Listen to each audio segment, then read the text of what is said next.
This show is brought to you by Safety FM.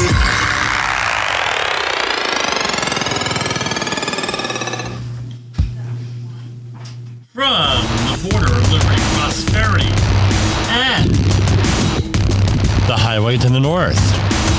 It helps when your microphone is near you. Let's try that again. From the border of liberty, prosperity, and the highway to the north, this is Safety Wars. Have a solemn Kwanzaa. Have a Merry Christmas. I hope all our Jewish friends and family enjoyed Hanukkah last week. Yes, I am here. What's the big story for today, December 26th, 2022? There's only 5 more days to the end of the year, so make sure, I'm not a financial guy, but make sure you make all your 529 contributions and all your retirement contributions and whatever charities you support, all of their contributions. By the end of this week, by Friday. Right, you got to let the financial stuff go through, run through, and everything else, so it gets in under this year. How's your holiday out there? Hold on, we got some background noise with festivities from the Pulsel household. Hold on.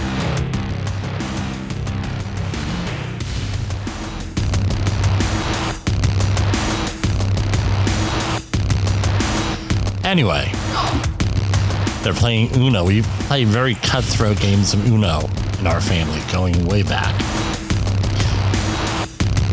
So, I still stand by my original assessment from last week.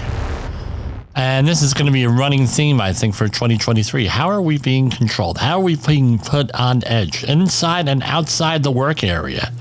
Inside and outside your workplace. Inside and outside your institution. And everything else. Because I tell you what. We had... we enjoyed our Christmas weekend this weekend. As everyone knows, this is the first year without my dad. First Christmas without my dad. It was a little bit solemn, a little bit melancholy. We started off with, as we always do, Charlie's birthday, Charlie the Bear. 47 years. His birthday this Saturday. Right? It started out with it gives us some time to reflect on everything that's happened this year. Mourn, celebrate Christmas past, and this frees us up to enjoy the rest of the celebrations. So I go to, and now this isn't going to turn into a religion show anytime soon, at least, right? Unless the apocalypse is looming out there. What was the message, the Christmas Eve message from my minister, Pastor Tice? Touch on a lot of points, but the big one was everything's going to work out one way or another. That was the big one. And don't worry. That was one of the major themes. And that's what we're about here in part, right? Everything's going to work out. Don't you worry. There's a lot of songs out there on not worrying, right?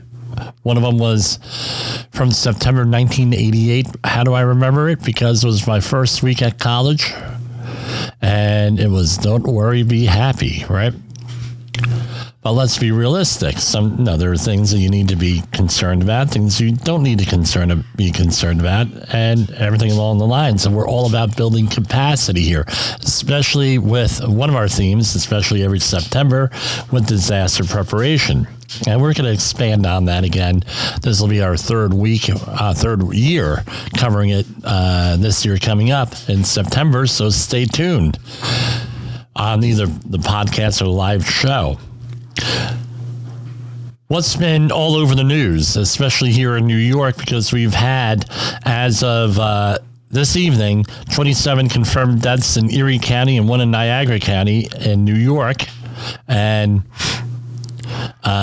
it's believed that it's going to increase even more due to the storm and lake effect snow.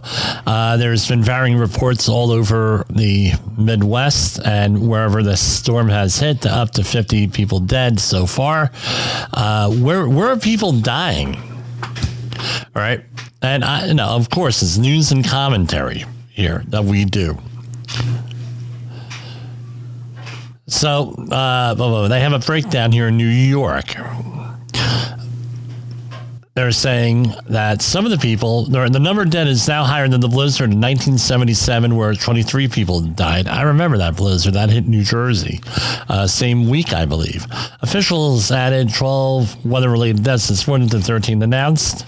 They have not yet released their identities, ages, genders, or anything like that. But a number of people died of cardiac arrest from shoveling snow. There was literally 4 foot of snow, and all through the Midwest. I haven't kept up on this. I'm sure we're going to do a summation that by the end of this week on all of this. So what are we talking? And we got people without power. We've had a lot of people in my metro New York City area without power, up in Orange County area over there, and throughout the Midwest, tens of thousands of people without power. What's one of the major problems we have? And it came to the forefront starting in Moore County, North Carolina, earlier this month, where some people who had political issues, they went and vandalized the local power equipment. I'm not going to go into how, but they vandalized it and knocked out power for the whole region. We've had this week a bunch of burglars do the same thing up in Washington, knock out power to several thousand people reportedly. That's Washington State. We've had since 2014 something like 600 different attacks on the power grid. We've had, up until fairly recently, a government program, a government commission on the effects of electromagnetic pulses to the power grid. And things have not moved in the congressional arena on that. We've had attacks on the power grids. Not too much has happened with them on a lot of power grids. They've been slowly upgrading some of the security features and everything else. But we can't do anything about what the government does or doesn't do. Can't do it. Nothing. There's nothing we can do about it. So we have to figure out what we're going to do about it. How are we going to prepare? What are we going to do about severe cold weather? And then in the opposite, what are we going to do with hot weather? In the middle, yeah, you could, it's a little bit easier to manage in the spring and in the fall, right? Early spring a little bit harder, late fall a little harder, or autumn, right? I should say autumn, like all good radio people. Summer could be a little bit harder to manage because of the heat, especially if you have an intolerance to heat.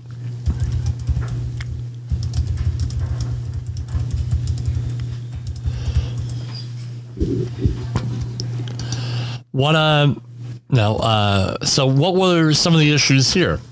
We had extreme cold. We had snow. It was for several days prior to the storm and everything.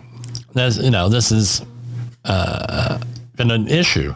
So what do we have? And this is right off of radio.gov. First, let's go. Let me back before I get that. Let's go back a little bit more. From the AP, Western New York death toll. This is just updated. Rises to 28 from storm chaos. And it's still snowing in some areas. You have what's called lake effect snow. They may get another 9 inches here.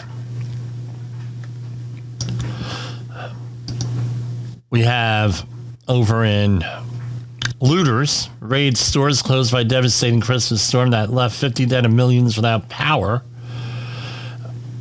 Right, and that's nationwide. That was as updated this afternoon, 12:13 Eastern time.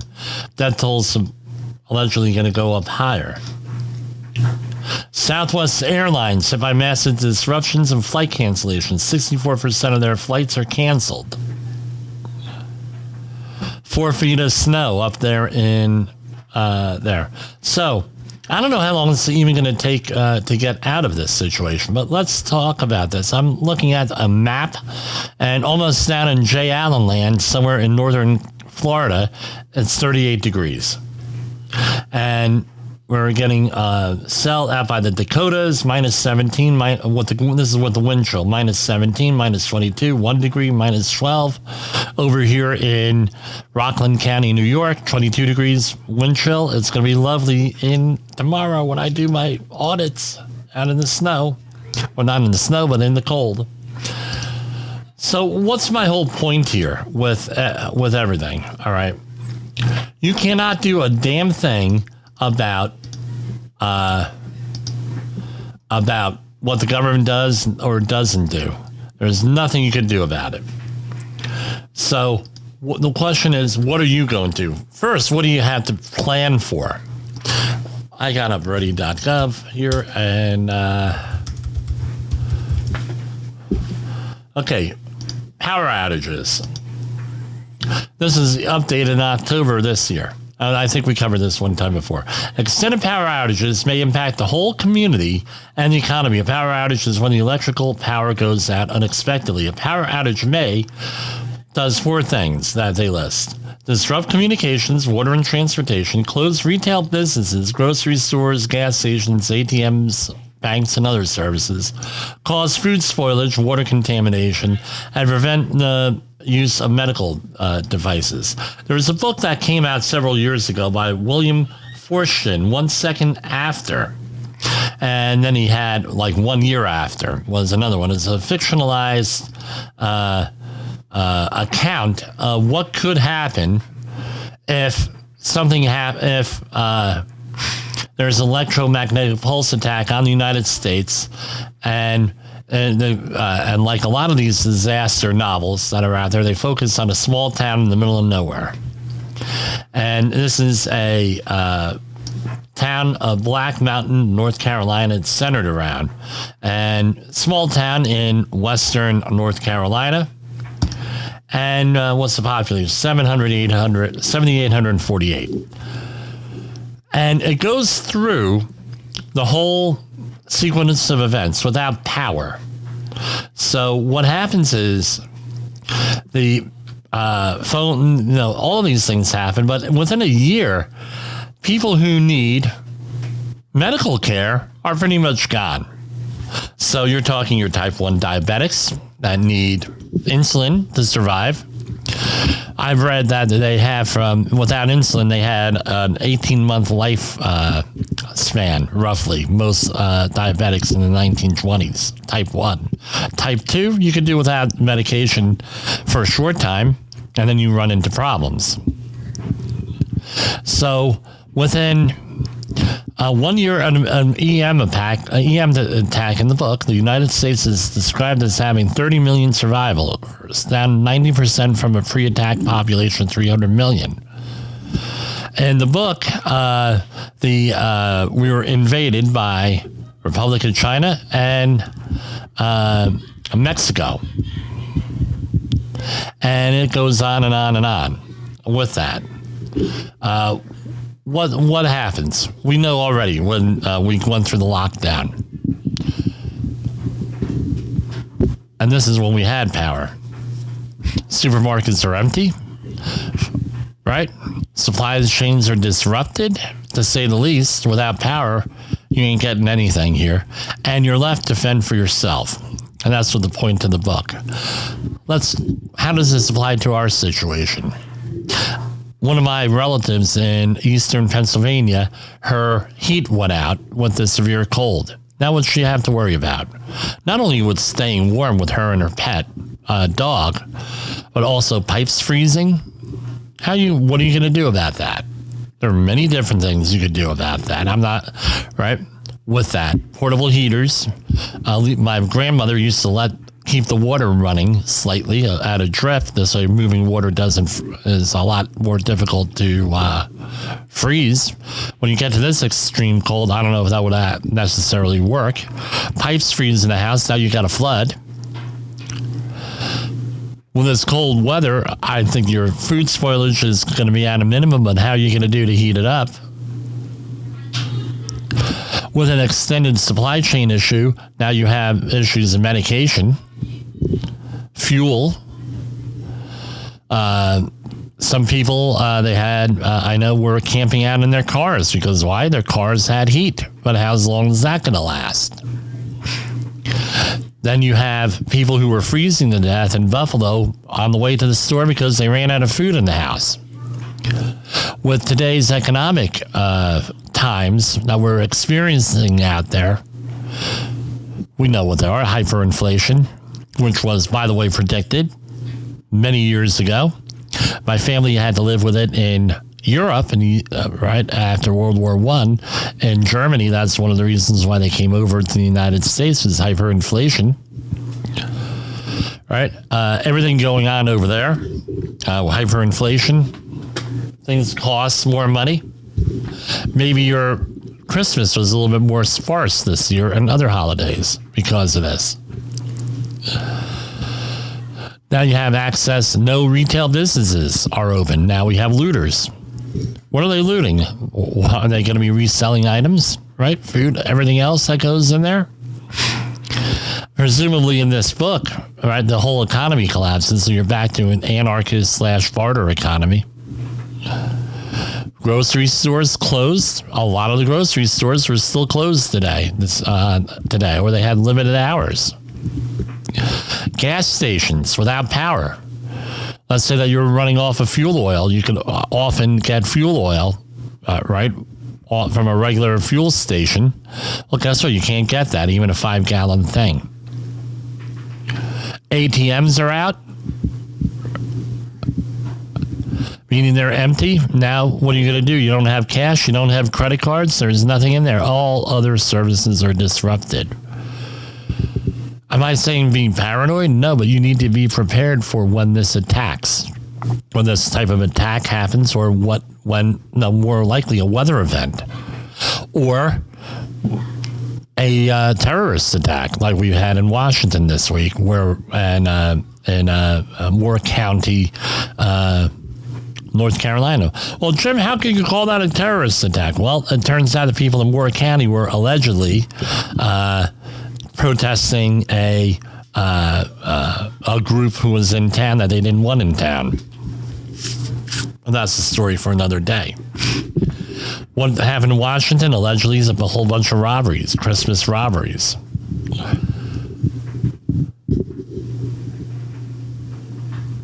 Medical devices. All these medical devices run off of electric, whether it's your CPAP machine. How about extreme cold if you're diabetic, and for all the blood glucose monitors? Right, that's an issue.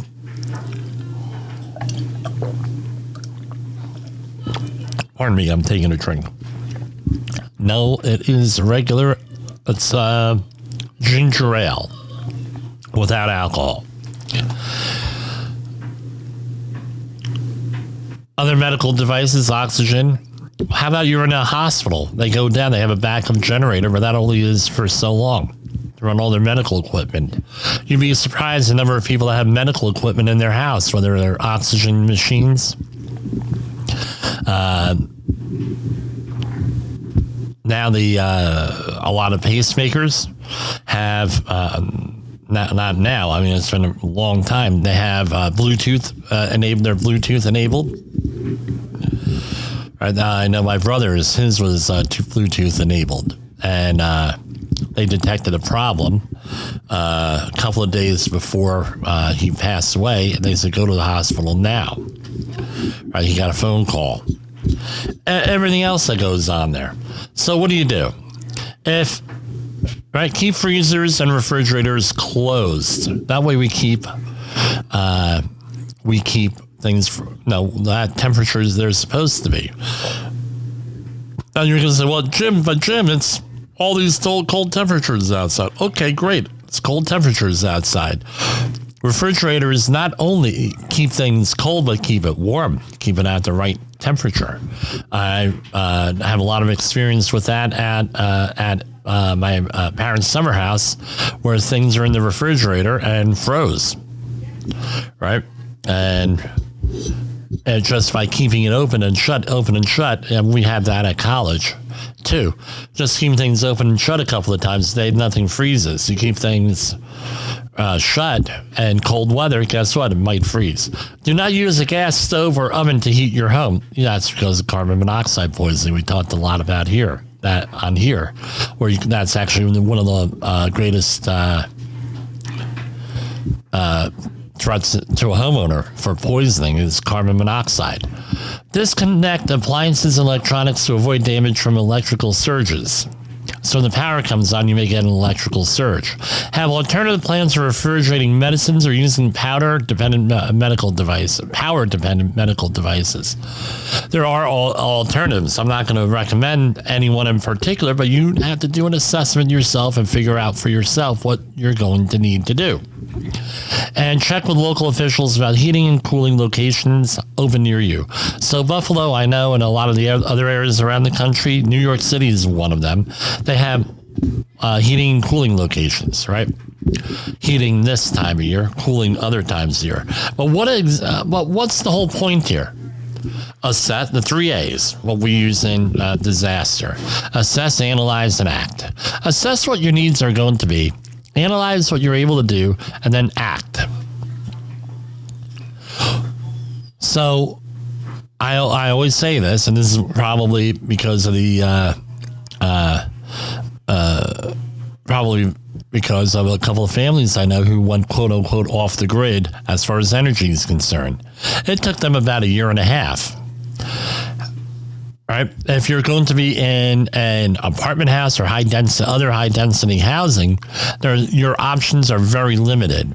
But what can you do? Talk to the management group for that. What are we doing as far as power outages are concerned? Want to make them real comfortable? Talk to an HOA about what their plans are in disasters.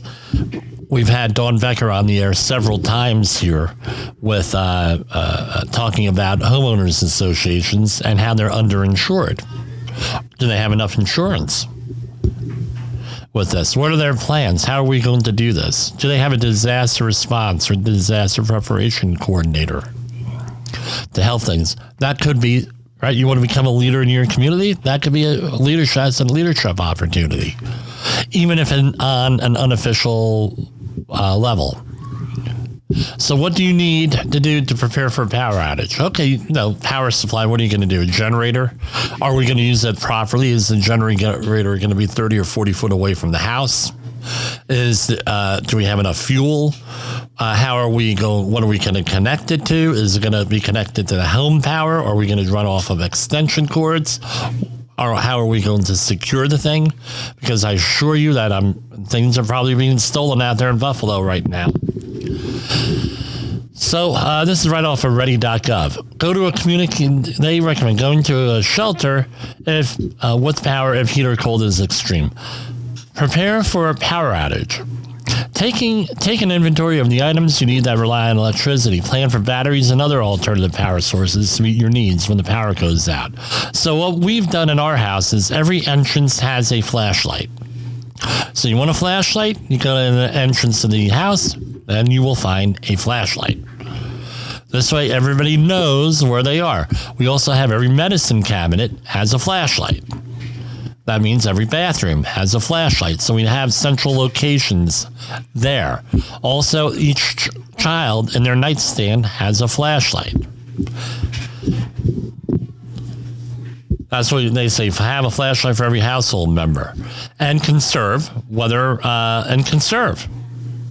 it's going to be there. Determine whether your home phone can work in a power outage and how long battery backup will last. If you have all of that.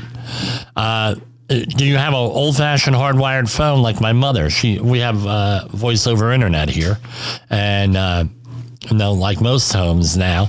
My mother, hey, there's a power outage. Good chance that phone is still going to work there. Determine whether your home phone will work in a power outage. Know your medical needs. Talk to your medical provider about a power outage plan for medical devices powered by electricity or refrigerated medicines.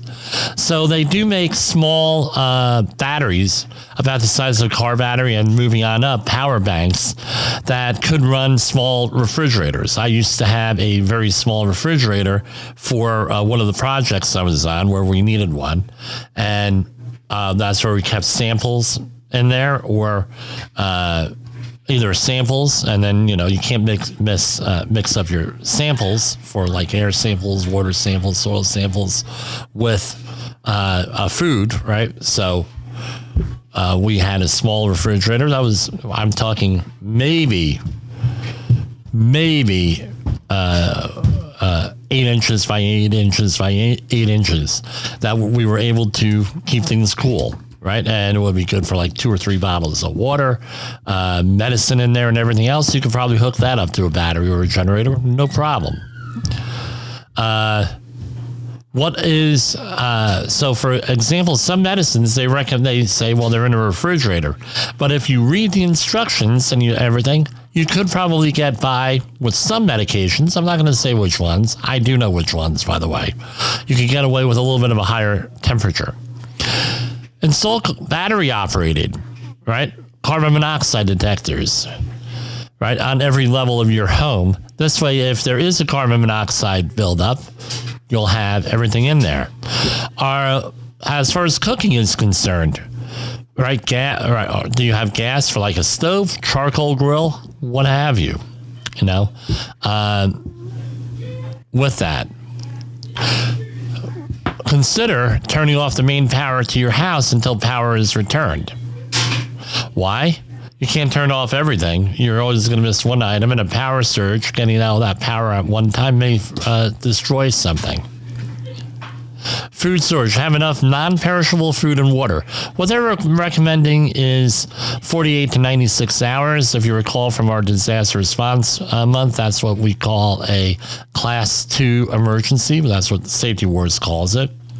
There are 4 levels, right, where you have 0 to 24 hours, 24 to 72 or 96 hours. That's category 2. Category 3 is up to 30 days. And category 4 is in excess of 30 days. Right? We can plan for 0 to 72 hours, 96 hours, something like that, pretty easy. Most people could. Anything after that, guess what? You might have it's a lot harder. And if you're worried, a week or 2, maybe you could do. A month or more, you're going to have a problem, especially with food storage. That's where your non-perishable food is. Generators, read the instructions. Do something that nobody does. Read the instructions.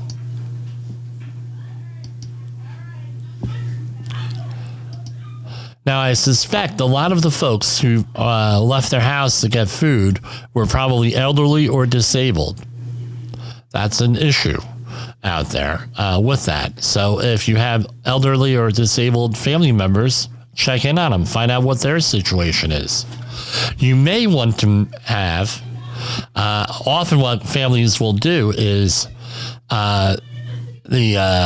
in an emergency, a disaster, the person with the least mobility in the house, if you can't get them into another location that's secure, they make that location secure, right? So the person with the least mobility, that's the room everybody hangs out in for mobility, for heat, for everything. Why? Person has no mobility. You're going to now have to expend energy and do setups elsewhere. Well, what's the thing? Preparation. This is the other thing. Psychological stuff, right? Psychological resiliency in a disaster. You have folks out there. What do we have? We have people on smartphones, right? Or I call them dumb phones half of the time. You have people on TV, right? TVs have gotten better over the years. With the flat screen TVs, they use a lot less energy. You may be able to run a TV off of one, right? Off of a generator or off of a power bank, but I wouldn't guarantee it. What are you going to do to keep your mind occupied in this cold? I know during Superstorm Sandy, we had family members that were listening, that were used to watching TV. Well, guess what? They didn't have TV. I didn't miss a beat because, everyone knows I'm an audiophile and talk radio junkie. So what did I do? I had my little radio, transistor radio, a little bit bigger radio, and we were, no, I didn't miss anything, while other family members were like, I can't do this, I can't watch TV, I can't read a book, I can't do this, what am I going to do? And they're literally bugging out. I think things would be worse today with no internet access. Right? Where are you going to get your information? Again, this is where a local radio comes in handy. You may want to have a ham radio where you have a whole network of people out there that you deal with across your radio, and you have a shortwave radio or CB radio or other thing that gets depending on what you need, 2 or 3 miles or 50 miles, 60 miles, 100 miles. What are you going to do for communication? Right? Cell networks. Are the cell networks going to be down? And now you can't have 5 people on a cell phone. So maybe you have one cell phone at a time on. Maybe you send out text messages to your support network, including your family all across the country. Hey, we're okay, giving them updates through text messages. Right? Because those use a lot less energy. All that stuff. How are you going to do this? Communications. So what else? Mobility issues, and I'm still on ready.gov. How about weather radio with text display if you're going to be deaf or hard of hearing? How about if you're deaf, for example, extra hearing aids, pen and paper, battery operated lantern, something, what have you. That's where, planning ahead of time. All right, so we're going to take a little break, and now I'm going to stop my rant or my ramble, whatever we're calling this, and we're going to talk about something a little bit more safety-oriented with this, and our thoughts, our prayers are for the people in the weather-impacted areas. And like I said, I'm not going to back off on a lot of what I said. A lot of this stuff is to keep people, we're in since September 11th, 2001, a constant state of anxiety in this country, especially in the metro New York area, with disasters, all the way the news coverage is going on, everything. If you're prepared, are you going to be able to be manipulated that much? Prepare as you're able to. You're not going to be able to. And now the time to start preparing for disaster is not a week, not the day before, especially with this one. They knew it was coming. It's constantly a year before. And for Safety Wars, this is Jim Polzel. We're going to break. In the professional safety community, communication and planning are just a few keys to your program's success. The question many practitioners have is, where do I start? Dr. Jay Allen, the creator of the Safety FM platform and host of the Rated R Safety Show, has built a global foundation to help you along the way. Go to safetyfm.com and listen to some of the industry's best and most involved professionals, including Blaine Hoffman with the Safety Pro, Sam Goodman with the Hop Nerd, Sheldon Primus with the Safety Consultant, Jim Pozell with Safety Wars, Emily Elrod with Unapologetically Bold, and many others. As individuals, we can do great things, but as a team, we become amazing. Dial into safetyfm.com today and surround yourself with a powerful force of knowledge and support.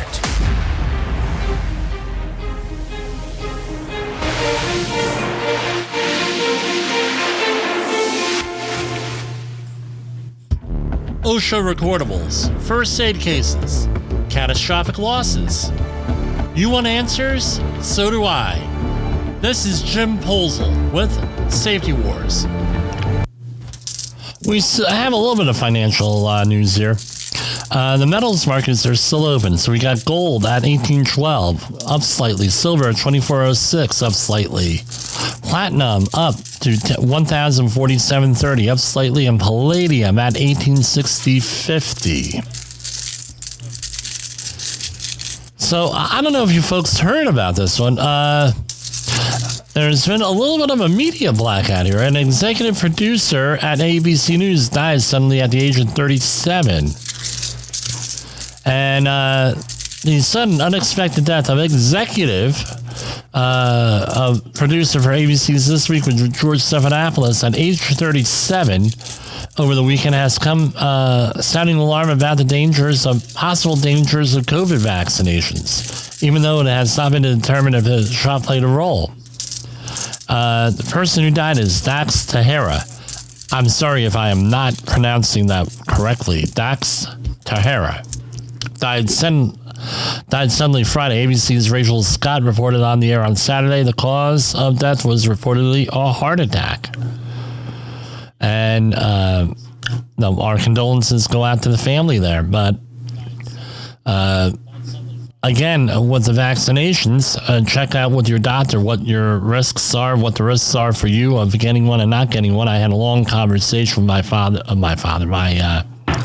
doctor on Friday, and we had talks. No, she's like, "You're not an anti-vaccination person." No, I'm not an anti-vaccination person. I'm fully vaccinated, because there was one vaccination I had in my records that I said, "Do not give me," because I got sick from. I'm not going to mention which one. She said, and she went on and on and on and on. And you don't have this one, this one, this one. I said, okay, well, you never told me you get this one, this one, this one. And I said, as long as you give it to me on a Friday, I don't have an issue. She says, why Friday? I said, in case I have a bad reaction like the other time, I can manage it over the weekend. She said, oh, that makes sense. I said, that's me. So like getting a vaccination is like collecting a soil or water sample or some air samples. You don't do it on a Friday. If you've been doing this long enough, don't do it on a Friday, because chances are, if it needs to get in to lab, you're going to exceed the holding time on all this stuff. Get it on Thursday, you get it there Thursday, Friday, they analyze it, you're good, or they do whatever to it to preserve it, blah, blah, blah, over the weekend, what have you. Get it there on a Saturday, it's iffy, it's a little sketchy. Back in my younger days when I was not in charge, that's what happened to me many times. So, end of the year, often organizations, employees, organizations, we had to do this in the oil industry all the time. We had to come up with what were called SMART goals. And people will get all freaked out. What is a SMART goal, right? And my wife has to do this with her organizations. There are goals that have to be specific for S, M for measurable, A, achievable, R for relevant, or T, time-bound. What's specific? We're talking about what will be accomplished. What actions will you take? Measurable. What data will measure the goal? How much and how well? Is it achievable? Is the goal doable? Do you have the necessary skills and resources? R is irrelevant. How does the goal align with the broader goals? Why is the result important? And it needs to be time-bound. So let's talk about the goals, right? And I have a guide here. This is a very generic guide. here. It's from an organization, but I've seen this so many times. I know I could probably figure out in about 30 seconds where they got this from, because I see this over and over and over and over again. Common types of goals are to increase something, make something, improve something, reduce something, save something, or develop someone, maybe yourself. They're for your day-to-day job. Okay, now, here's my question for you. Okay, we get this. So for safety, what would be a SMART goal? This is where we get into trouble here. Well, and the question has to be how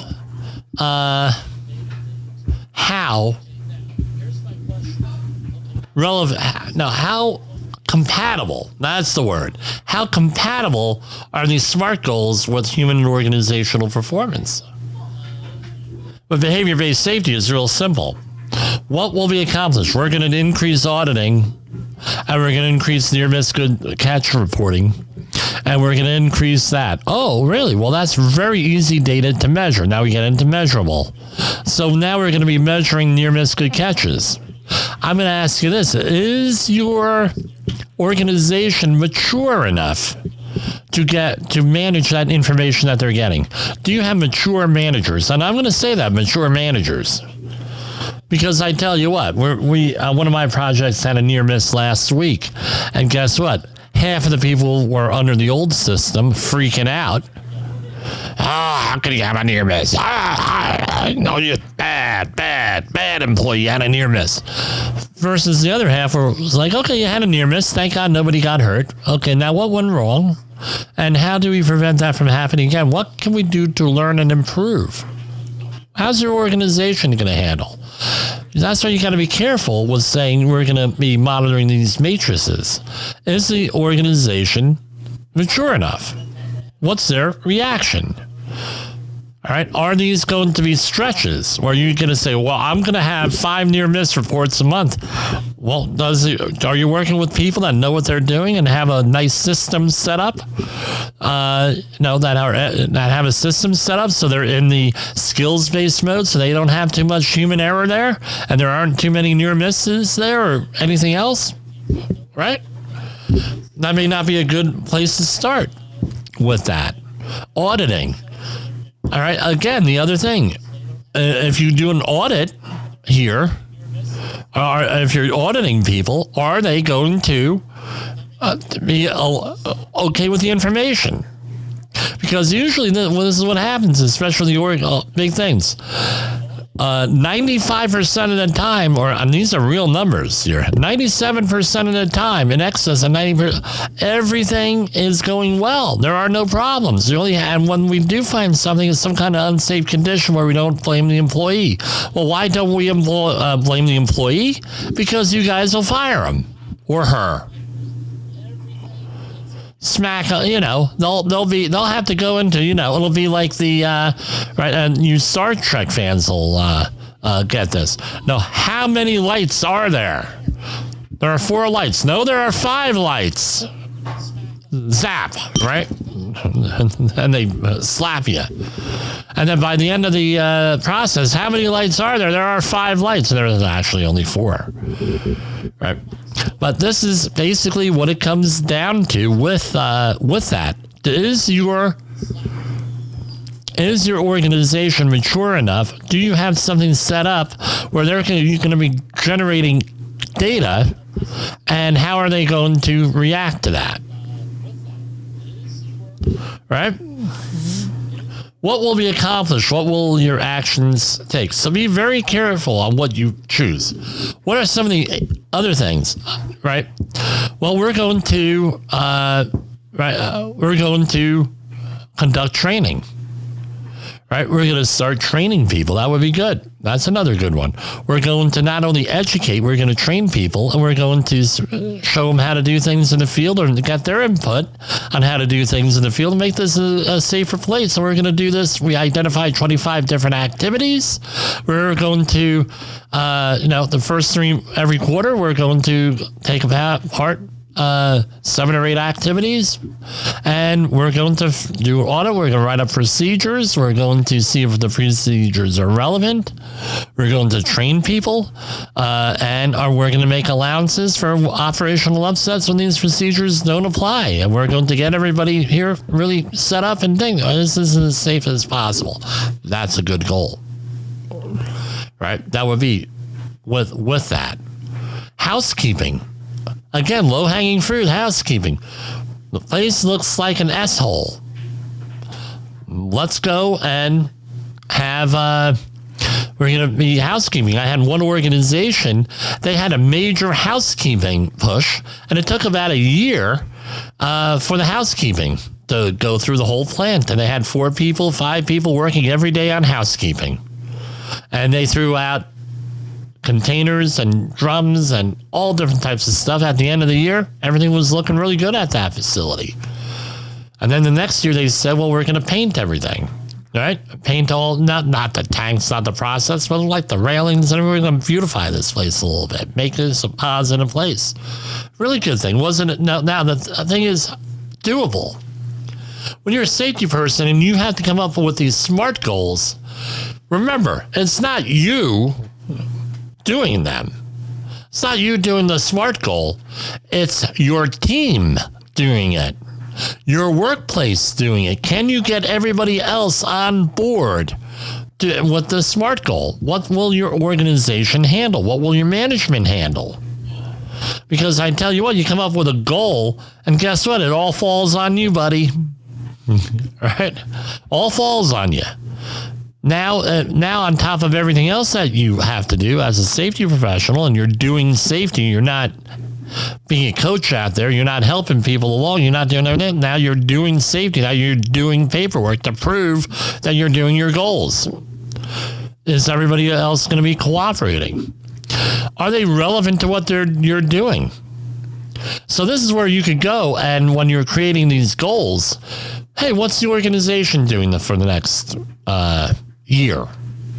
What's on tap for the next? What are we going to do? What kind of work are we going to do? Is HR putting out anything new? Because we hate to give let's say HR has a whole bunch of training that they have to go through. Now you had to do a bunch of training. You're going to overtrain people. That's happened to a couple of organizations where I was in, where the people were overtrained. What do I mean by overtrained? Meaning that they got tired of it. They got burned down on it. It became a drag.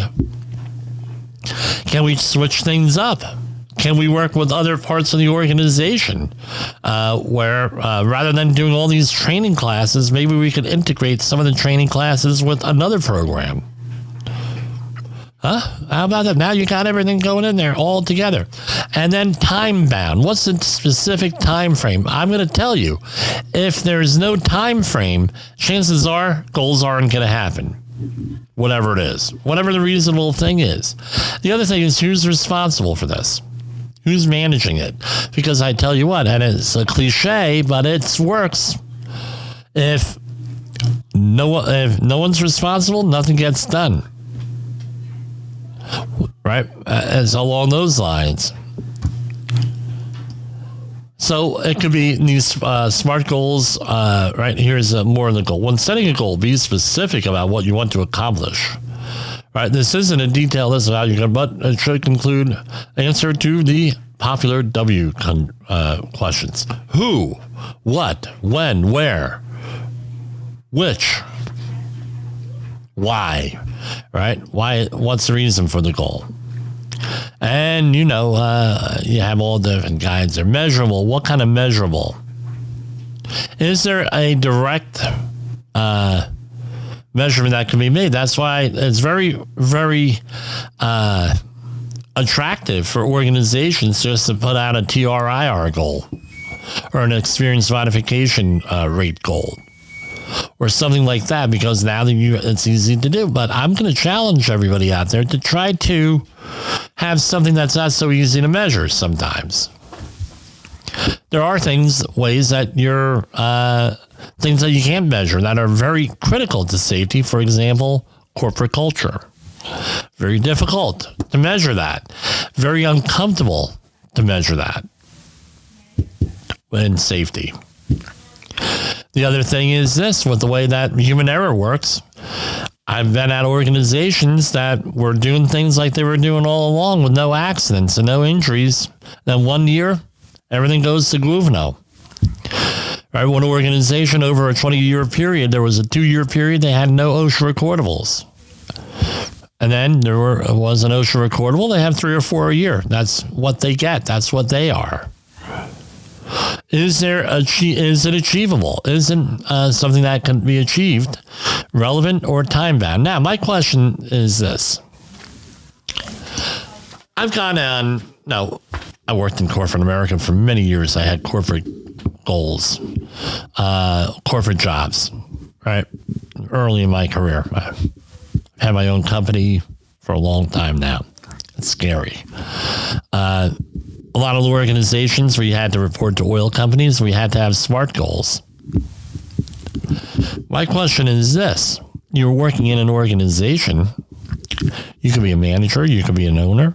You could be a regular working stiff, as they say up here. What about your organization? Does your organization have their own SMART goals? Do you have the stones to go up to your boss and say, hey, what are our goals for the year? If they're a leader, I can tell you what, if they're a good leader, they're going to be telling you what their goals are for the year. They're going to be communicating their goals. Well, as an organization, what are our goals for the year? Scary question to ask. You may not like the answer that you get. I did this one time with an organization I belonged to, I worked for, and I had some pointed questions, and they gave me answers that were deceptive, very deceptive. And I knew that they were deceptive, so I made it a point to get out of the organization because we're dealing with very deceptive answers.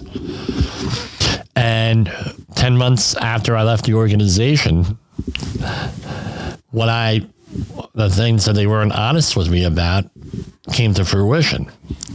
And I called it exactly how it was. And the people who stayed with the organization had nightmares there. So a lot of people, for years afterwards, because the organization took a totally different direction than what they were. And now, it's one of those things. Does your boss have a SMART goal? What's your boss's? What's your organization? What's their goals? So maybe after you get done sharing your SMART goals, you generate these things, great. Now you could say to them, well, what are the organization's SMART goals? Right? And you'd be nice and professional about it, non-confrontational. Say, look, I really like working for this organization. This organization's ability to create a product and deliver it to market or provide a service is critical for me. What's our SMART goals at this organization, at this facility, on this project? Are we actually going to meet them?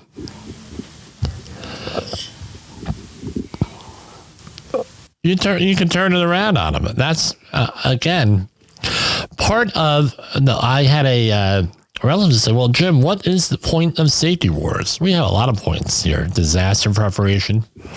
This is born out of COVID, where we had people, we knew that this was coming for a long time, a pandemic, and we could have done a better job managing it. And when I say we, I mean we as safety professionals and us as a country. And part of what we do here is spreading the word here on Safety FM, spreading the word to make things better, get people. My personal thing is disaster preparation, right? And things like that. But what's the other thing is having backbone, sticking up for yourself. That's the big thing with that we're pushing here. Teaching people, giving them the skills, giving them the confidence, giving them the knowledge, everything that goes up with sticking up for themselves. I didn't do a very good job for it for many years, and I suffered the consequences. I don't want to see other people suffer the consequences, especially people in my family who I love. Right? So, turn it back on your organization. Hey, what are your SMART goals? What are we looking to do here, and how are we going to measure this? What's the end goal here on this? Your organization owes that to you. And we're going to, continue with some holiday music. I want to wish everybody a Merry Christmas. We're commemorating, or I don't know the correct word is for Kwanzaa this week. And I just want to tell everybody, please go out there and continue to fight that safety war. We've done pretty good with it in 2022. We're going to fight that safety war in 2023, and we're going to make our organizations better, make ourselves better, increase capacity, resilience, get prepared out there, and do everything else that we do. For Safety Wars, this is Jim Posel. The views and opinions expressed on this podcast are those of the host and its guest and do not necessarily reflect the official policy or position of the company. Examples of analysis discussed within this podcast are only examples. They should not be utilized in the real world as the only solution available, as they are based only on very limited and dated open source information. Assumptions made within this analysis are not reflective of the position of the company. No part of this podcast may be reproduced, stored in a retrieval system, or transmitted in any form or by any means, mechanical, electronic, recording, or otherwise, without prior written permission of the creator of the podcast, Jay Allen.